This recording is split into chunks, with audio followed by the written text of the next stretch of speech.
صلاة الله سلام الله.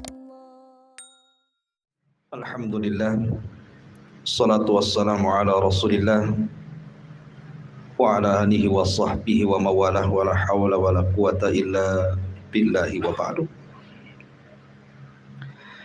Masih membahas tafsir juz amma dan kita masuk pada surah Asy-Syams.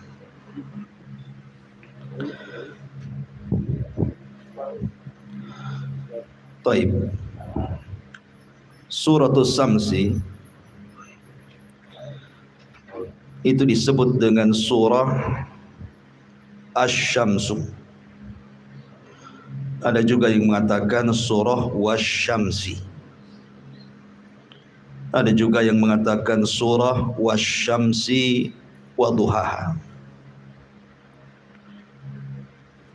Disebut suratul Syamsi karena memang di permulaan suratnya memang Allah bersumpah dengan matahari. Wasyamsi wa duhaha.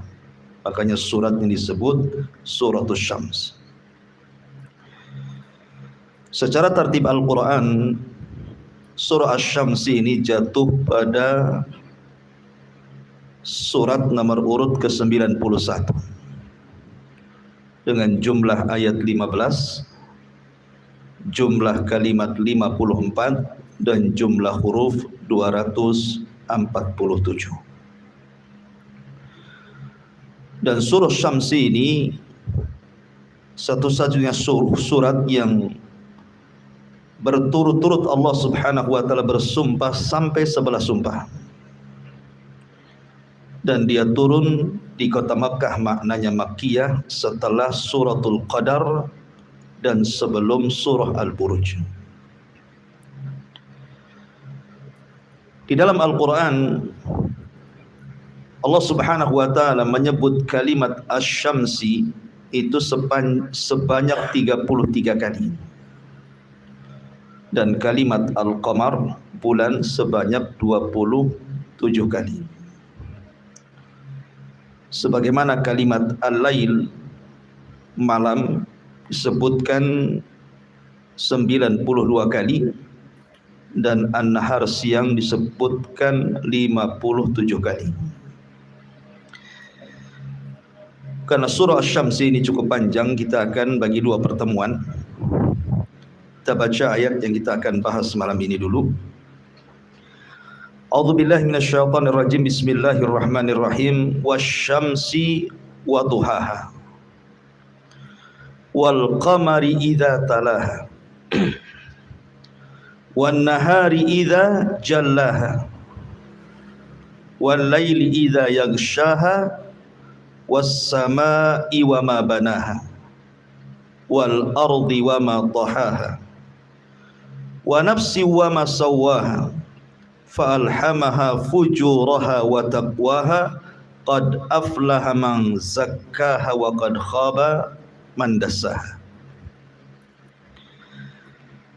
Di sini Allah Subhanahu wa taala memulakan dengan kalimat wasyamsi wa duhaha wal qamari idza talaha. Sebelum kita akan masuk pada tafsirnya, kita akan sebutkan tentang keutamaannya dulu.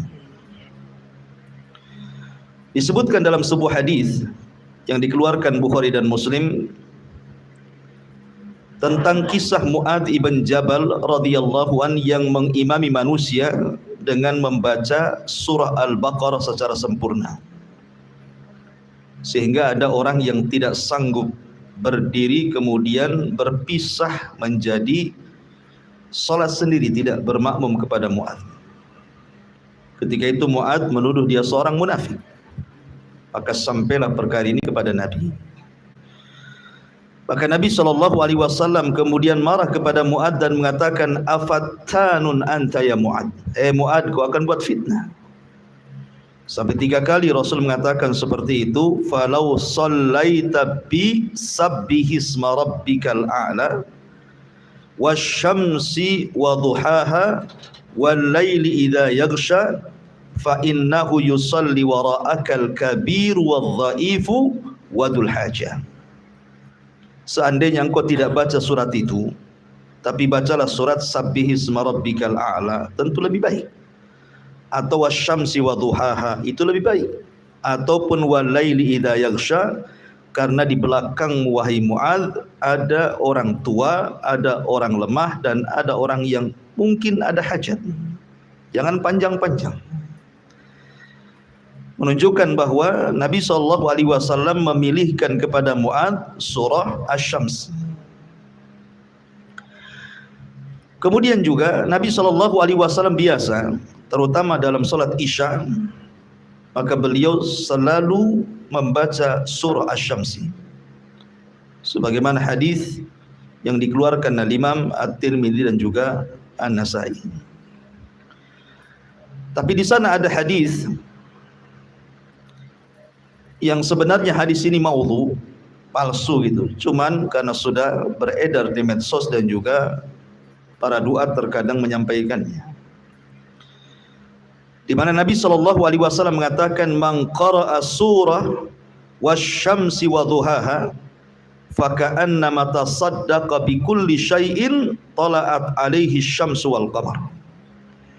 Barang siapa yang membaca surah wasyamsi wa duhaha, seolah-olah dia telah bersedekah dengan segala sesuatu sejak terbit matahari dan bulan.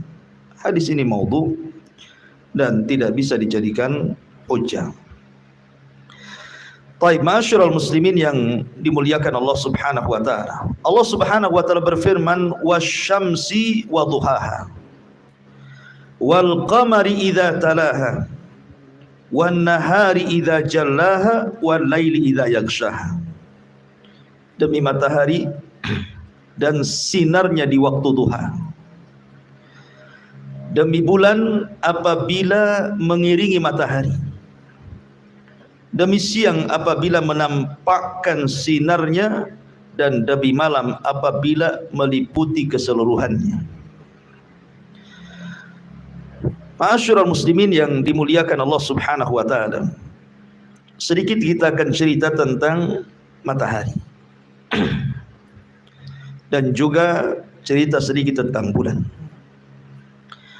Kita tahu bahwa matahari dan bulan itu adalah tanda dari tanda-tanda kuasa Allah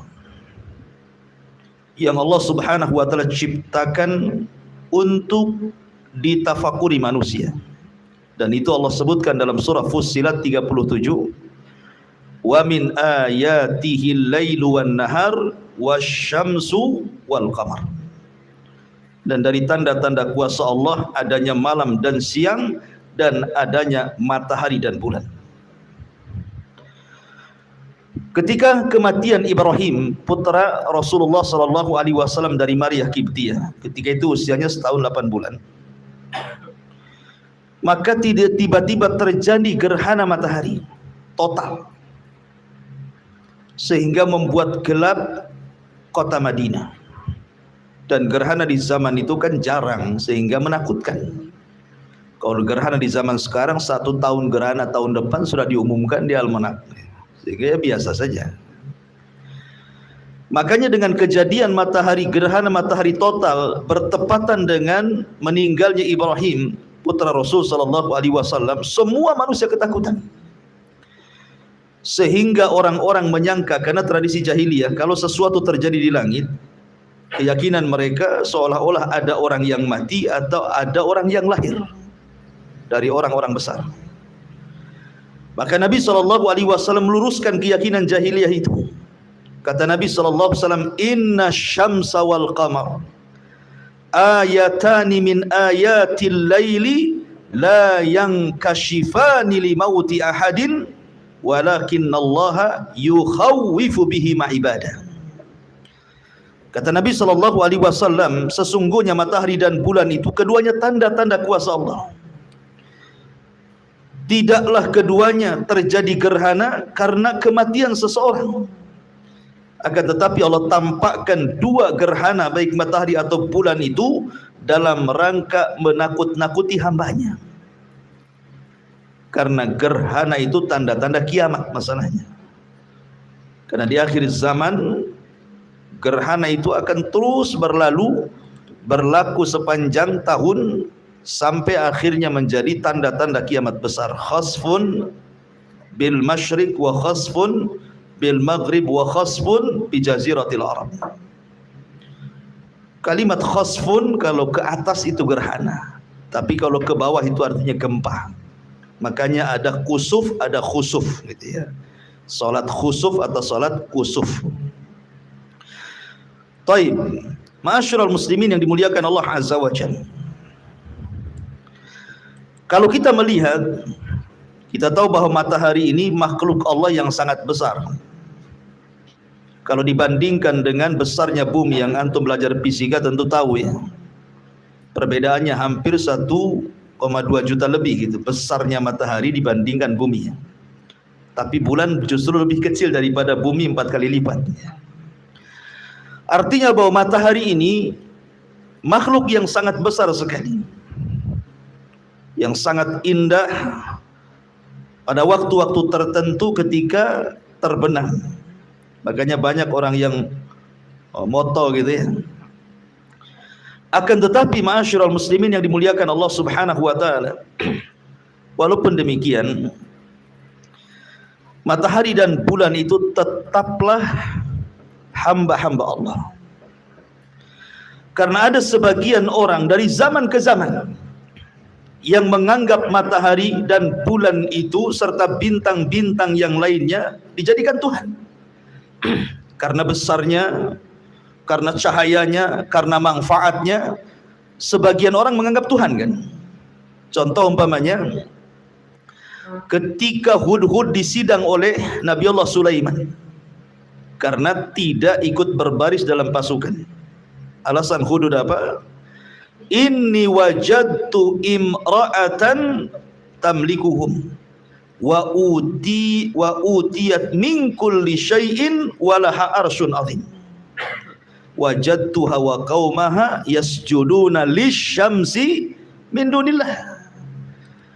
Coba, kerajaan Sabah ini kan jauh-jauh hari atau jauh-jauh tahun sebelum kelahiran Nabi. Artinya orang dulu sudah ada yang menyembah matahari gitu ya.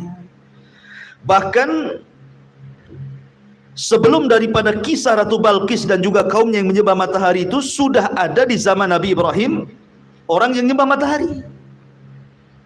Kan Ibrahim kan pernah kumpul-kumpul, kemudian lihat matahari setelah sebelumnya melihat bulan dan bintang dan mengatakan hadza rabbi hadza akbar, katanya.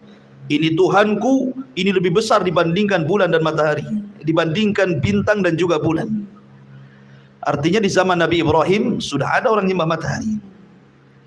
Di zaman Ratu Balqis, kata Hudhud, aku dapati ada seorang wanita, seorang ratu yang Allah berikan segala sesuatu dari kemewahan dunia, tapi sayang aku dapati dia dan kaumnya menyembah matahari, Tuhan selain daripada Allah Subhanahu wa taala. Kenapa mereka sampai menyembah matahari? Karena tadi menganggap matahari itu besar, menganggap matahari itu bermanfaat banyak, menganggap matahari itu cahayanya menerangi, makanya mereka menganggap Tuhan. Dari sinilah Allah Subhanahu wa taala katakan, "Wa min ayatihi lailu wan nahar wasyamsu wal qamar la tasjudu lisyamsi wala lil qamar. Wasjudu lillahi alladzi khalaqahunna in kuntum iyyahu ta'budun." Maka Allah katakan, dan matahari dan bulan itu bukan Tuhan, dia makhluk.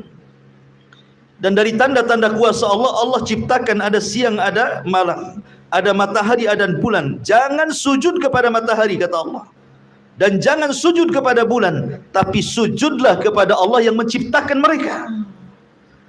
Mereka bukan Tuhan, walaupun mereka besar. Makanya besarnya matahari tetaplah kecil di hadapan Allah.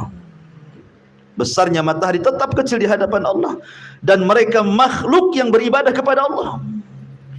Makanya dalam hadis yang dikeluarkan Bukhari dan Muslim dari hadis Abi Dzar Al-Ghifari radhiyallahu an, ketika sedang duduk-duduk bersama Nabi. Jadi Rasul dan Abi Dzar itu melihat matahari hendak terbenam. Kemudian Rasul mengatakan, "Atadri aina tadhhab ya Abu Dzar?" Kamu tahu enggak matahari itu pergi ke mana? Apakah seperti yang kita yakini bahwa matahari mengelilingi bumi? Kan itu pelajaran di sekolah kita, bahwa matahari itu yang mengelilingi bumi setiap hari seperti itu. Nabi SAW hendak meluruskan tuh pemahaman orang-orang sekarang tuh. Karena Rasul mengatakan kepada Abi Dzar, "Hei Abu Dzar, kamu tahu nggak matahari pergi kemana?" Kata. Apakah dia mengelilingi bumi? Tidak. Maka Abu Dzar mengatakan, "Allah wa Rasuluhu alam." Allah dan Rasulnya yang tahu.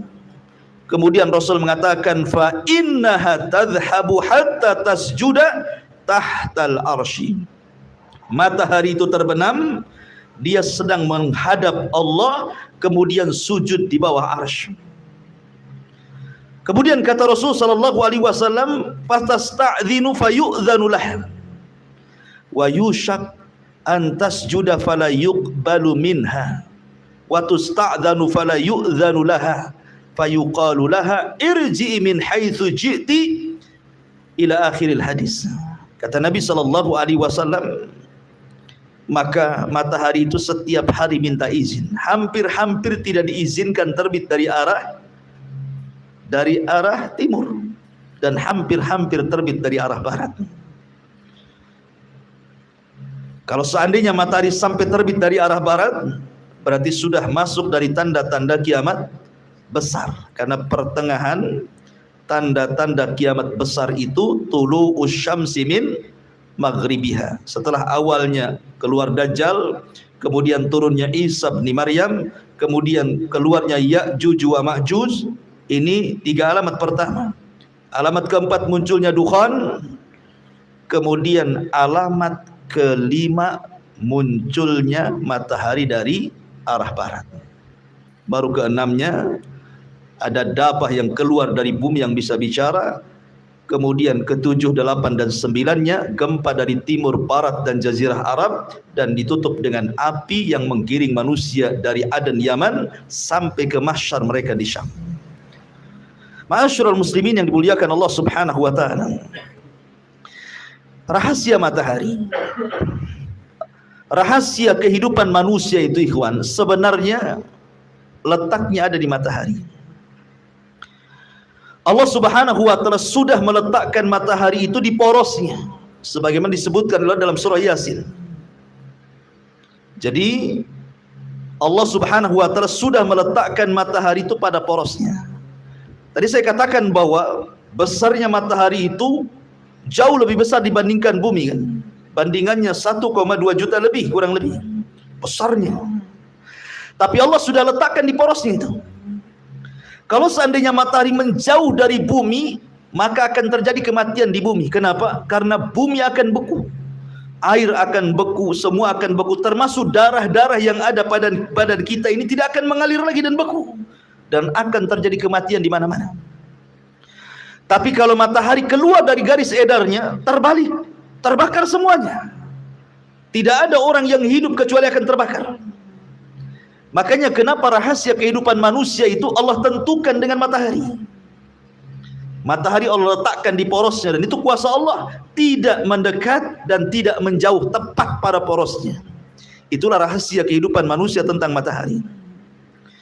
Ma'asyiral muslimin yang dimuliakan Allah Azza wa Jalla.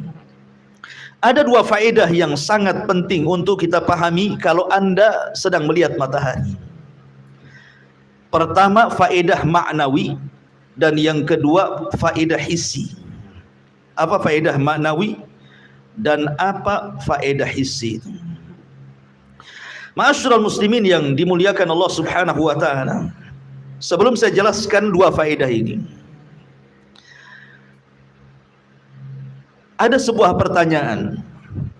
Apakah matahari itu menunjukkan adanya siang dan bulan itu menunjukkan adanya malam? Dan mana yang lebih dahulu diciptakan? Antara malam, siang, matahari atau bulan? Atau dengan kata lain, lebih dulu mana? Bulan dengan malam ataukah matahari dan siang? Ma'asyiral muslimin yang dimuliakan Allah Subhanahu wa taala. Kita tahu bahwa Allah Subhanahu wa taala menciptakan malam dan siang itu sebelum menciptakan matahari dan bulan. Jadi sebelum ada matahari dan bulan, siang malam itu sudah ada. Siang dan malam itu sudah ada sebelum adanya matahari dan bulan. Bukan menunjukkan dengan adanya bulan berarti malam, adanya matahari berarti siang, bukan. Karena penciptaan malam dan siang dengan penciptaan matahari dan bulan itu lebih dulu. Dan itu disyaratkan di dalam Al-Qur'anul Karim, inna fi khalqis samawati wal ard wa ikhtilafil laili wan nahar.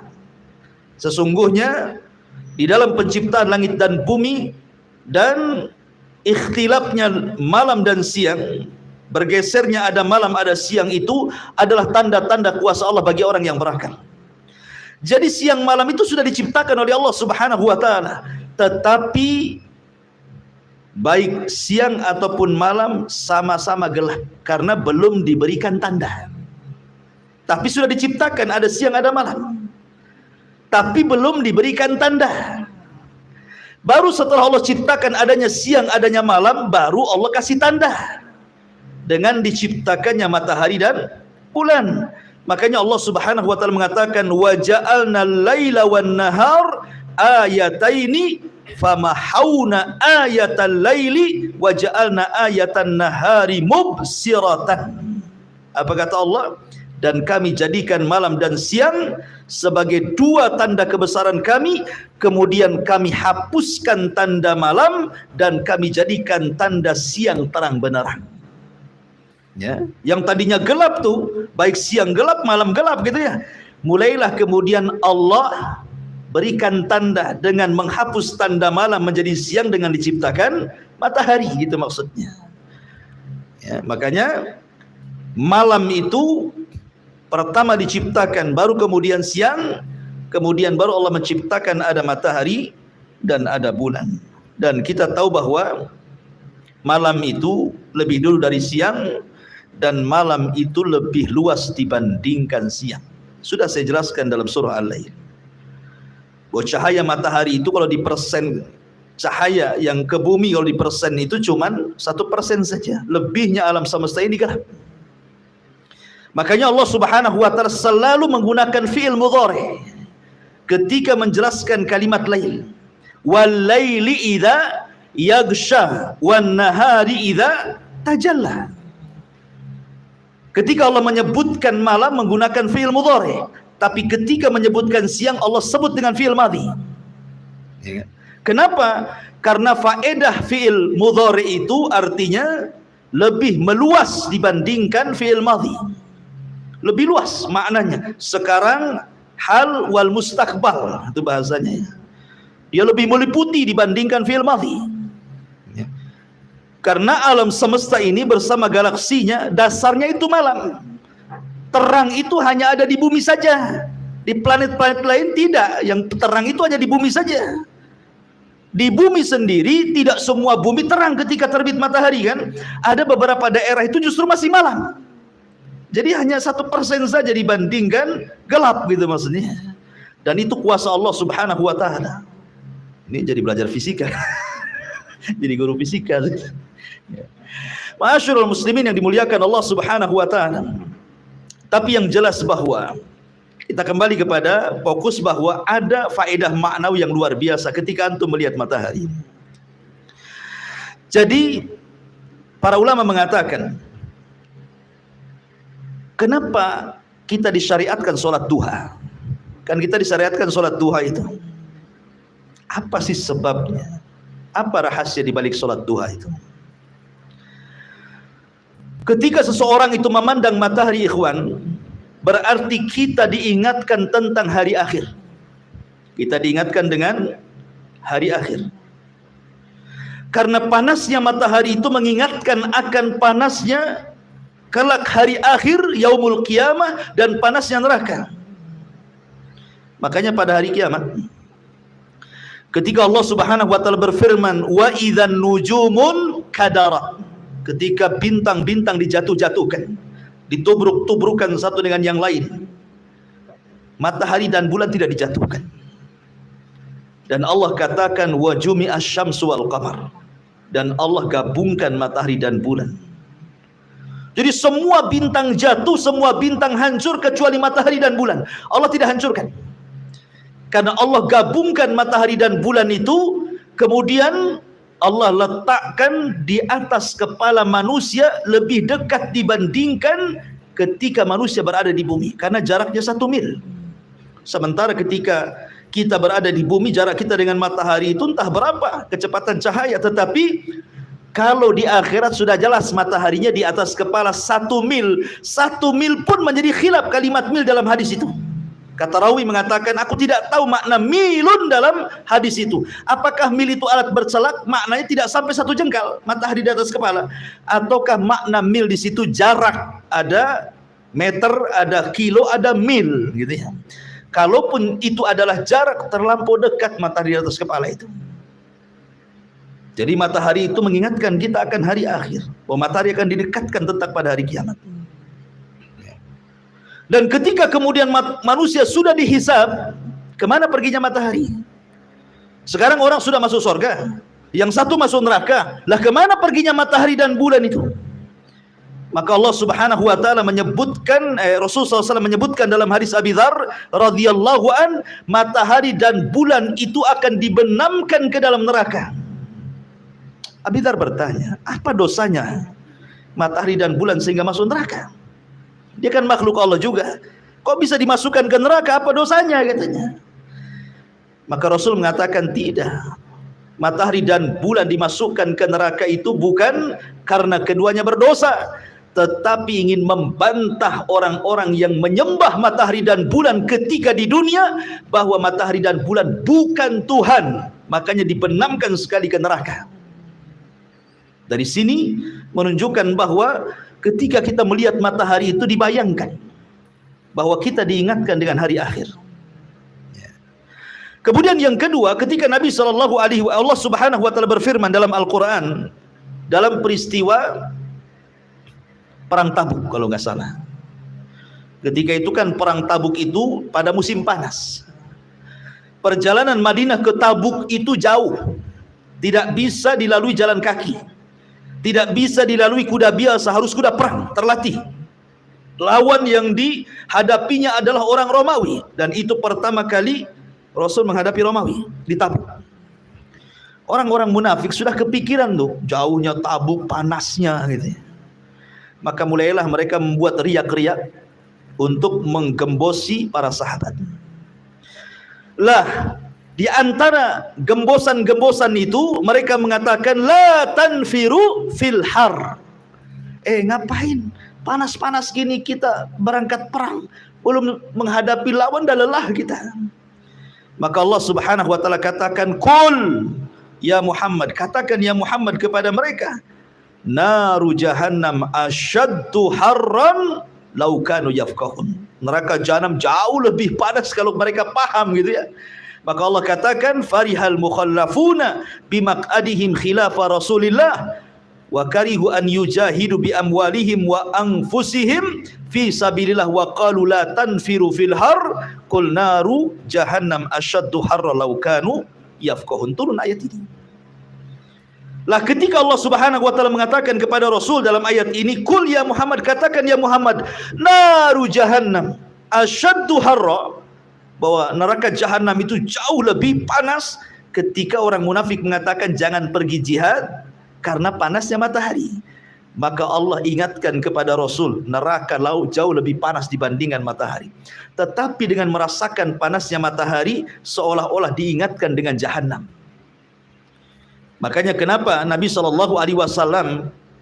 mengatakan idashtadal harru fa abridu bis salati fa inna syiddatal harri min faihi jahannam. Kata Nabi SAW, apabila panas terik di tengah-tengah siang, ya kan, jangan langsung sholat duhur, biarkan tergelincir dulu ke arah barat sedikit supaya agak dingin cuacanya, karena teriknya matahari itu hembusan dari neraka jahanam. Ya, makanya sholat yang boleh diakhirkan dua. Pertama isya boleh diakhirkan, dan juga duhur boleh diakhirkan. Alasan isya karena memang waktunya separuh malam, alasan duhur karena panas teriknya matahari itu adalah nafasnya jahanam. Ya. Ma'asyiral muslimin yang dimuliakan Allah Azza wa Jalla, intinya bahwa matahari itu mengingatkan kita tentang akhirat. Dan panasnya matahari juga mengingatkan kita tentang neraka. Panasnya matahari itu. Perhatikan Allah Subhanahu wa taala berfirman di dalam Al-Qur'an, afara'aitumun narallati turun. Aantum ansya'tum syajarataha am nahnul munsyi'un. Apa kata Allah? Nahnu ja'alnaha tadhkiratan wa mata'an lil muqwin. Allah mengatakan, bagaimana pendapat kalian tentang api yang kau lihat? Kalau kau pegang kan panas api itu. Ya. Sama teriknya matahari juga bisa membakar. Ya. Kita lihat kalau dulu itu kan mau menghidupkan api nggak perlu pakai korek gitu ya, beli saja kaca pembesar gitu ya, kaca pembesar, pantulkan cahayanya dari matahari, letakkan di kertas, bisa terbakar tuh. Artinya bahwa matahari bisa menimbulkan api. Dan Allah katakan dalam Al-Quran, bagaimana pendapat kalian tentang api yang kalian hidupkan itu? Apakah kalian yang menumbuhkan pohon api tersebut ataukah kami? Kami jadikan api itu, kata Allah, nahnu ja'alnaha tadhkirah. Kami jadikan api itu sebagai pengingat akan api yang lebih besar daripada api dunia, maksudnya Jahannam, api neraka. Karena api di bumi ini hanya satu bagian daripada 70 bagian panasnya Jahannam. Dari sini menunjukkan mataharinya mengingatkan akan akhirat, karena di padang mahsyar matahari dekatkan, panasnya mengingatkan kita tentang azab neraka. Jadi apa yang kita lihat pada matahari itu bukan semata-mata makhluk Allah yang punya cahaya, tapi lebih daripada itu kita bisa mengambil manfaat maknawi, artinya manfaat secara makna bahwa kita diingatkan kepada hari akhir. Ini yang pertama. Yang kedua, manfaat secara maknawi adalah kita diingatkan bahwa kita makhluk yang lemah. Kita ini lemah loh. Siapa yang bisa memandang matahari tanpa alat? Jangan lama-lama. Jangan satu hari, buta lah kita. Bentar aja. Sorotkan mata kita saat matahari terbit. Jangan pakai alat bantu. Siapa yang sanggup? Tidak ada yang sanggup. Kalau seandainya kita makhluk Allah dihadapkan dengan makhluk Allah yang lain, kita lemah. Lemah di hadapan matahari, kita tidak sanggup memandang loh ya. Bagaimana dengan zat yang menciptakan matahari, maksudnya begitu. Dan di sini ada faedah ikhwan, bahwa seorang ataupun makhluk yang lemah itu hendaklah mencari sandaran yang kuat. Ya. Sebab kalau seandainya makhluk lemah bersandar kepada makhluk lemah, makin lemah dia. Sebagaimana orang-orang yang menyembah selain daripada Allah, dari makhluk-makhluk Allah yang Allah ciptakan, mereka sudah lemah, menyembah Tuhan yang lemah, makin lemah. Makanya orang-orang musyrik itu sesembahan mereka seperti Baitul Ankabut, kata Allah, seperti rumah laba-laba, kan itu. Tidak bisa menaungi hujan. Mana ada rumah laba-laba bisa naungi hujan? Bolong-bolong, tetap aja bocor dia ya, nggak bisa ditambal. Tidak bisa menaungi angin, ya, karena memang lubang-lubang sarang laba-laba itu, ditebak saja langsung roboh. Itulah sarang laba-laba. Nah, seperti itulah kelemahan orang yang bersandar kepada orang yang lemah, kepada zat yang lemah. Makanya ada faedah di sini, bersandarlah kepada zat yang kuat supaya kita tidak menyesal, yang menciptakan sesembahan mereka, yang menciptakan matahari, bulan, bintang dan yang lain sebagainya. Jadi sini ada manfaat tentang lemahnya manusia di hadapan Allah, karena kita tidak bisa melihat matahari secara mata telanjang kecuali harus menggunakan alat bantu, teropong dan yang semacamnya. Kemudian yang ketiga, bahwa manfaat matahari itu luar biasa. Walaupun manusia mencela matahari, tetap saja manfaatnya tidak akan terputus, dan itu nikmat. Betapa banyak orang yang mencela matahari kan? Banyak ikhwan, gara-gara ndak hujan-hujan dicela lah itu. Masih panas, kapan hujan gitu. Kan itu ya. Terutama ibu-ibu. Ya. Ataupun kalau tidak ada matahari dicela juga gitu ya. Masih hujan terus, kapan panasnya katanya. Tapi walaupun matahari dicela, satu dunia mencela matahari, Tetap saja matahari menyinari dan memberikan manfaat kepada manusia. Ini nikmat. Coba kalau matahari kayak kita gitu ya, ada perasaan gitu ya. Kalau seandainya antum ngasih, tiba-tiba antum celak, pasti nggak dikasih sama antum. Kan gitu. Kita ini kan mudah dongkol gitu ya. Coba kalau matahari dongkolan, dicela manusia tidak terbit-terbit, ini yang kita takutkan. Qul ara'aitum in ja'alallahu 'alaikumul laila sarmadan ila yaumil qiyamah man ilahun ghairallah ya'tikum bidiya'in afala tasmaun. Bagaimana pendapat kalian coba? Kalau Allah jadikan malam itu terus gak ada matahari, karena mataharinya dongkol, tidak mau terbit lagi, malam terus sampai kiamat. Kira-kira ada nggak orang yang bisa memberikan cahaya? Kata Allah, mungkin orang tidur terus kan itu ya, karena malam terus, dingin terus, bawaannya tidur saja. Atau sebaliknya, ada orang yang mencela ketidakadaan matahari karena asik hujan terus, akhirnya Allah jadikan matahari sampai kiamat tidak terbenam gitu kan, asik siang saja. Kapanlah istirahatnya kita?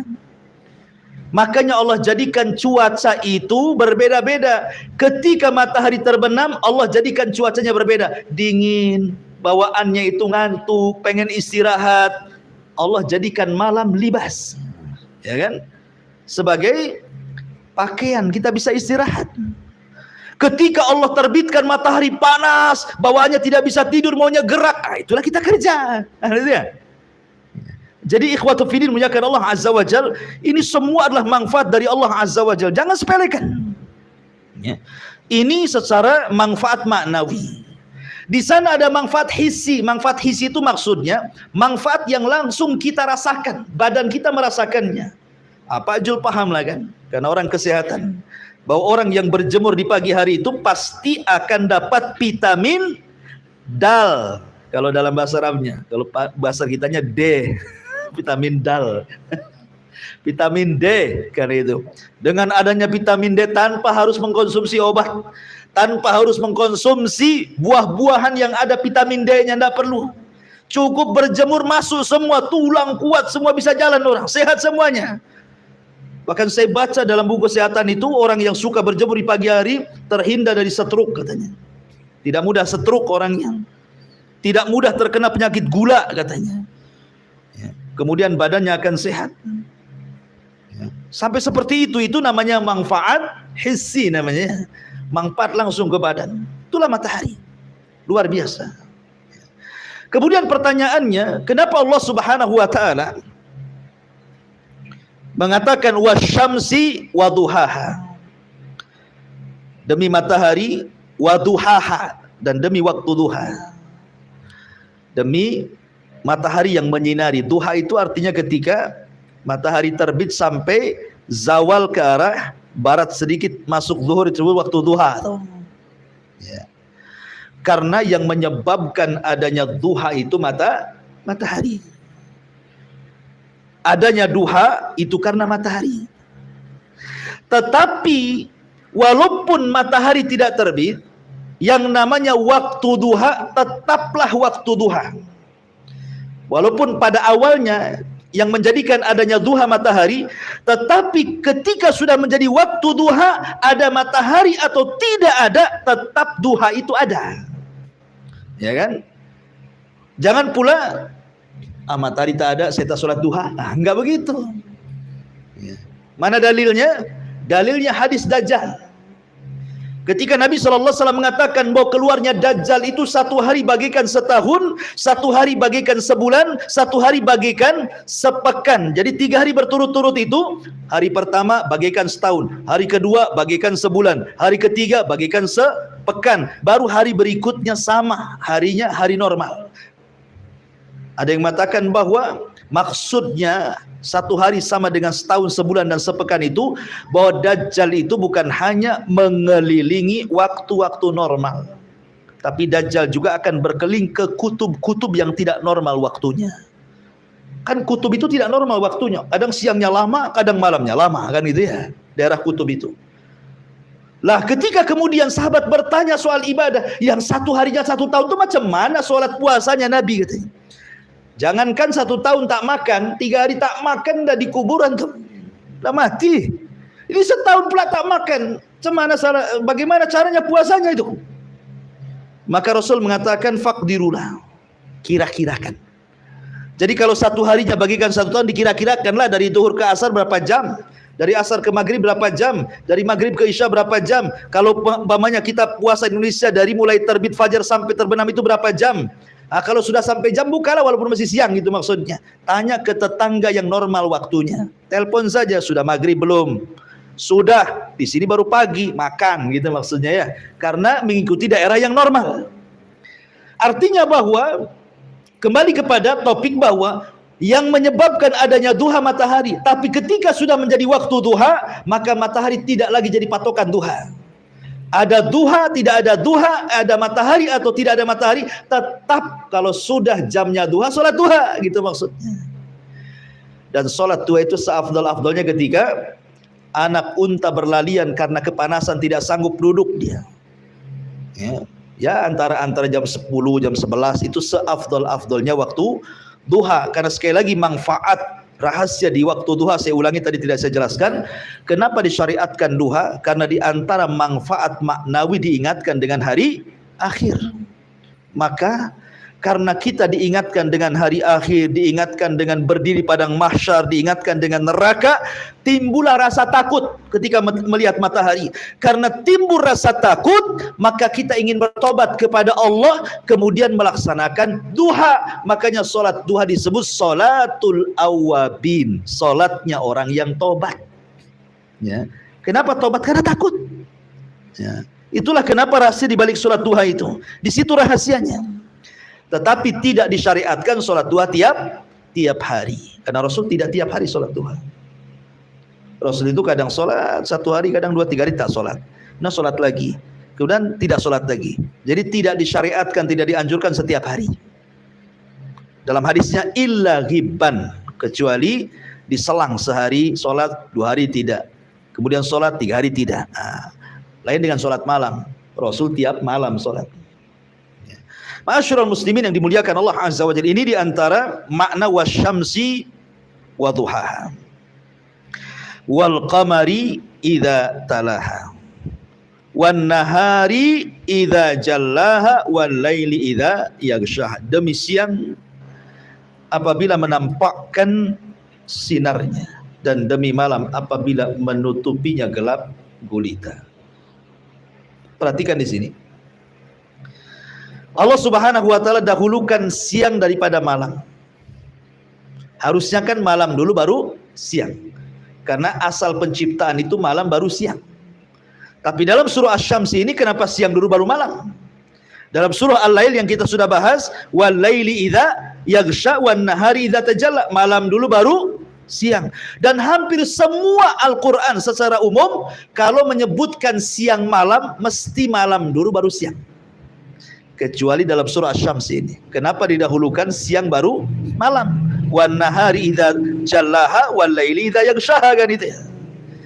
Kata ulama, didahulukan kalimat siang baru malam, padahal hampir semua ayat dalam Al-Qur'an didahulukan malam baru siang, karena untuk disesuaikan dengan munasabah ayat sebelumnya. Kan ayat sebelumnya didahulukan apa?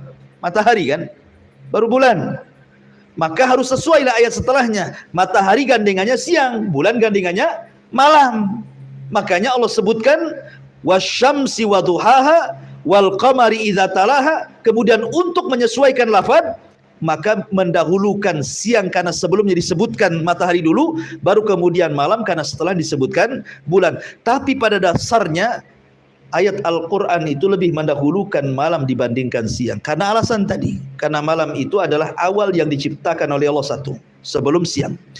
Yang kedua, karena malam jauh lebih meliputi segala alam semesta dibandingkan siang yang hanya bumi saja. Makanya malam dulu baru siang. Ya. Baik, ma'asyiral muslimin yang dimuliakan Allah Subhanahu wa taala. Adapun tentang faedah malam dan siang, antum bisa murajaah di YouTube yang sudah subscribe. like and share. Jadi bisa dalam tafsir surah Lail yang sudah saya jelaskan, itu saya jelaskan tentang manfaat malam dan juga siang. Jadi tidak perlu diulang. Ya. Ma'asyiral muslimin yang dimuliakan Allah Azza wa Jalla. Kemudian Allah mengatakan was-sama'i wa ma banaha wal ardi wa ma tahaha. Demi langit serta pembinaannya, dan demi bumi serta penghamparannya. Ma'asyiral muslimin yang dimuliakan Allah Azza wa Jalla, sebagaimana kita bercerita tentang matahari dan bulan, dan keduanya tanda kuasa Allah, maka begitu juga langit dan bumi adalah kuasa Allah. Cuman bedanya, kalau langit dan bumi kuasa Allah yang tidak bergerak, tapi kalau matahari dan bulan itu bergerak, kan bergerak dia. Tapi kalau langit dan bumi kapan-kapan bisa dipandang, mau siang mau malam. Ya, bumi juga sama. Tapi kalau matahari tidak bisa dipandang kecuali siang, bulan tidak bisa dipandang kecuali malam, kan itu. Lah kita tahu bahwa banyak keajaiban langit dan bumi itu. Dan hadis Abdullah ibn Mas'ud radhiyallahu an ketika, atau asar lah, bukan hadis, perkataan Abdullah ibn Mas'ud radhiyallahu an mengatakan, bainas sama'i dunya wallati taliha 500 amin. Bahwa jarak langit dunia yang kita lihat, kemudian langit setelahnya, langit kedua dan ketiga sampai ketujuh, itu antara satu langit ke langit berikutnya itu jaraknya 500 amin, 500 tahun perjalanan. 500 tahun perjalanan, saking tingginya langit satu ke langit berikutnya itu. Ya. Begitu juga antara langit ketujuh dengan kursi 500 tahun perjalanan. Kemudian antara kursi ke air juga 500 tahun perjalanan. Kemudian antara air ke arsy juga 500 tahun perjalanan, begitu seterusnya. Dalam asar Abdullah ibn Mas'ud radhiyallahu an. Dan di antara keajaiban langit, bahwa langit tempatnya para malaikat. Langit itu tempat malaikat tinggal. Dan Allah Subhanahu wa taala, Rasul mengatakan dalam hadis Abi Dzar Al-Ghifari radhiyallahu an, ketika Nabi sallallahu alaihi wasallam dimi'rajkan, apa kata Rasul? Inni ara ma la tarawun. Attatis sama wa huqqalaha an ta'id. Ma fiha mawdi'a arba'a asabi illa wa malakun wadi'un jabhatahu sajidan lillahi azza wa jalla. Kata Abi Dzar Al-Ghifari membawakan hadis yang marfu kepada Rasul, kata Nabi SAW, aku menyaksikan apa yang tidak kalian saksikan.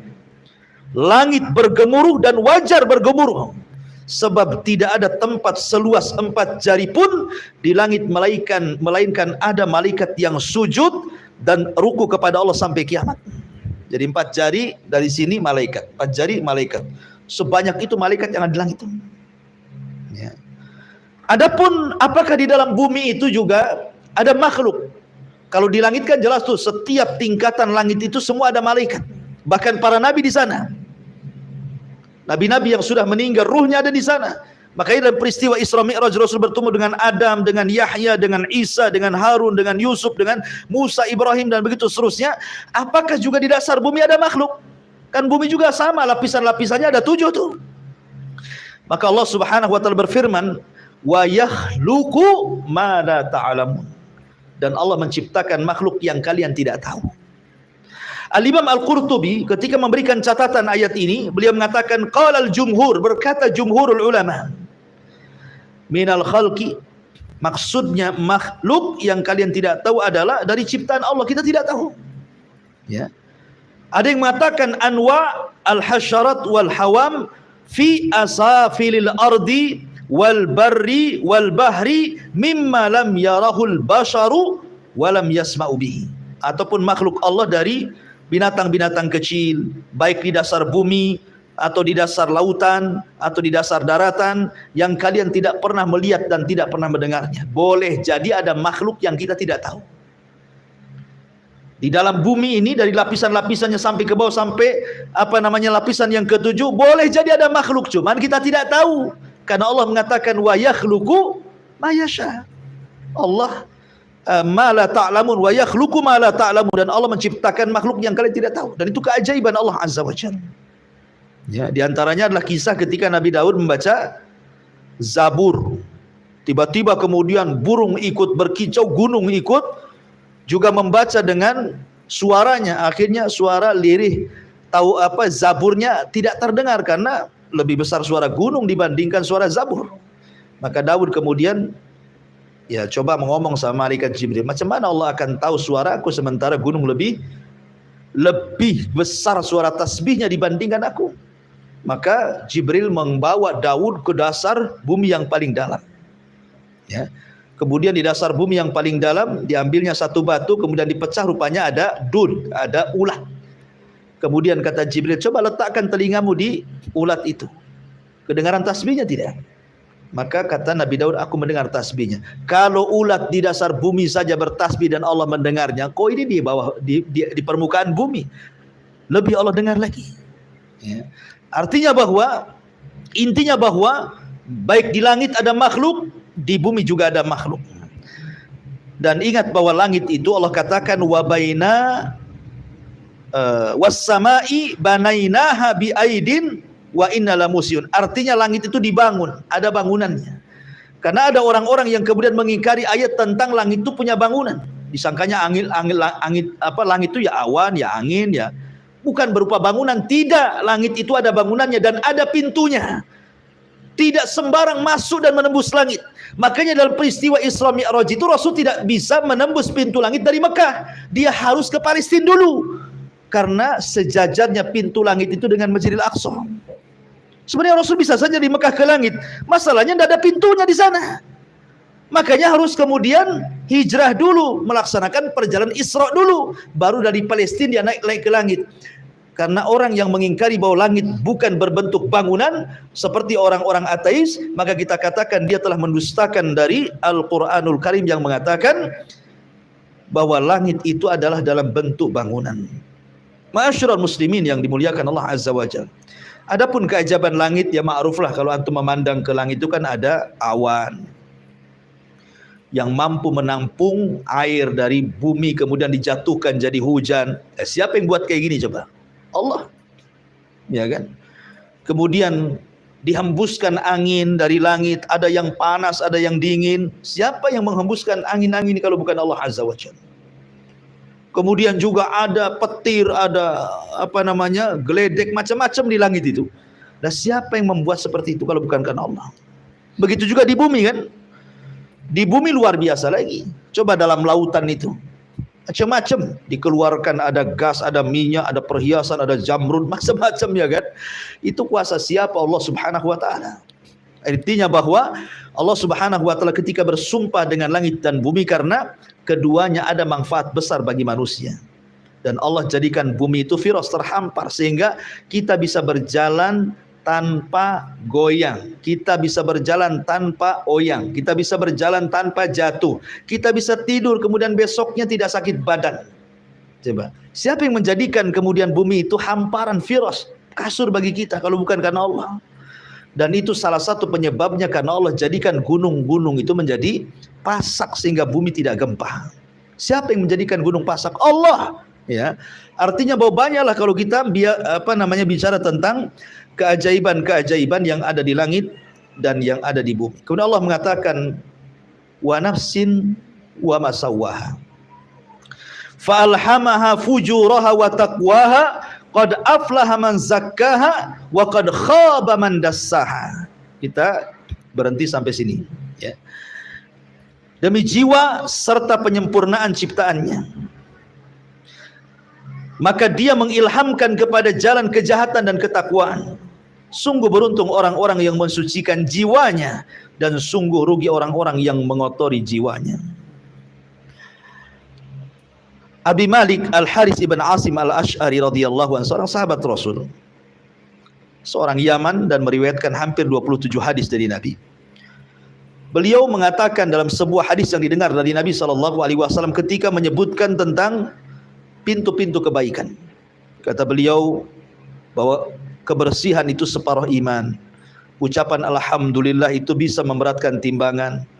Kemudian solat itu cahaya. Kemudian sedekah itu bukti. Kemudian sabar juga cahaya. Kemudian di ujung hadis dia mengatakan apa?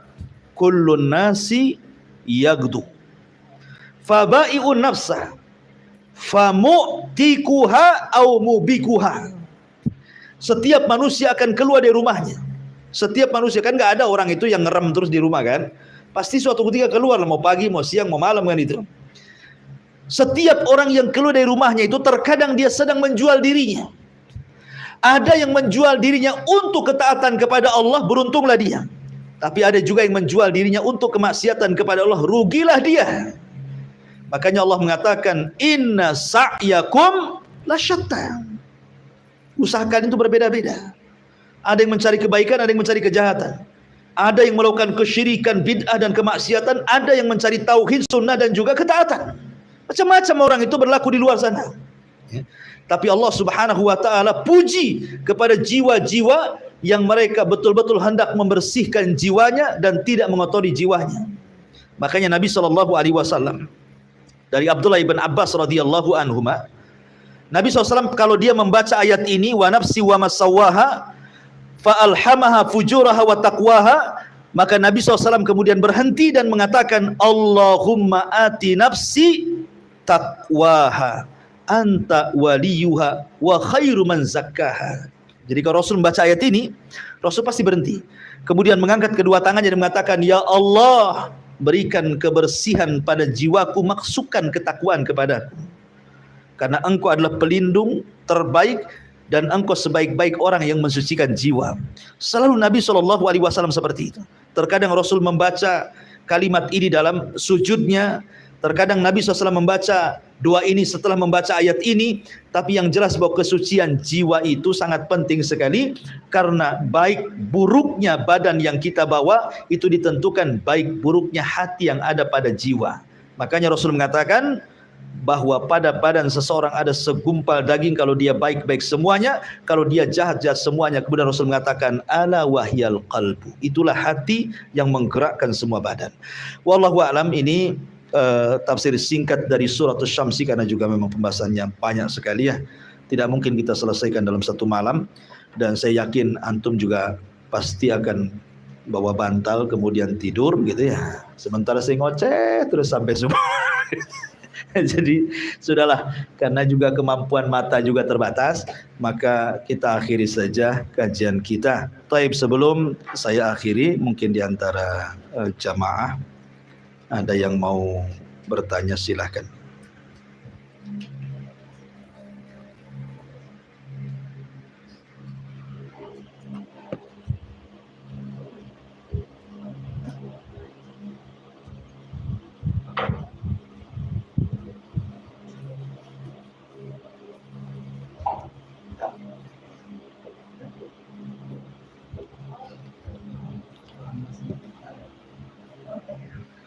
Taib, kalau tidak ada, kita tutup saja. Subhanallah bihamdika, asyhadu an la ilaha illa anta astaghfiruka wa atubu ilaik. Allah ta'ala. Assalamualaikum warahmatullahi wabarakatuh.